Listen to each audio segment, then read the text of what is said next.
மட்டும் நான் உங்களுக்கு காட்டுறேன் பாருங்க. சோ ரெக்கார்ட் வந்து ஃபர்ஸ்ட் நான் வந்து என்னென்ன ஸ்டிச்சஸ்லாம் இருக்குன்னு சொல்லியிருப்பேன். சோ அதெல்லாம் வந்து பிரிண்ட் எடுத்து வச்சுக்கோங்க.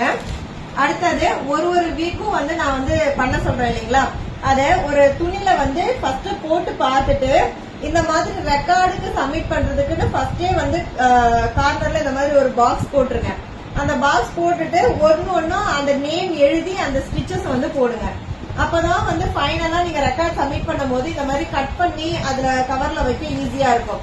நீங்க வந்து ஃப்ரேம்ல செட் பண்ணும் போது பாத்தீங்கன்னா ஒரு ரவுண்டா இருக்கும் இல்லைங்களா, சோ அந்த சர்க்கிள்ல வந்து ஏதாவது ஒரு மூலையில போட்டிருந்தீங்கன்னா கட் பண்ணி ஒட்டும் போது அசிங்கமா இருக்கும். ஃபர்ஸ்டே நீங்க பிளான் பண்ணிக்கோங்க, என்னோட ரெக்கார்ட் இந்த அளவுக்கு அழகா இருக்கணும், இந்த மாதிரி நான் வந்து செய்யணும் அப்படின்னு சொல்லிட்டு நீங்க வந்து ஃபர்ஸ்டே வந்து பிளான் பண்ணிக்கிட்டு எல்லாமே வந்து நீங்க பண்ண ஆரம்பிச்சுங்க. சோ இது எல்லாமே வந்து ரெக்கார்டு அசைன்மெண்ட் எல்லாமே அவங்க வந்து ரெடி பண்ணது. ஓகேங்களா, இதெல்லாம் அதனால ஃபர்ஸ்டே உங்களுக்கு வந்து நான் காட்டியிருக்கேன்.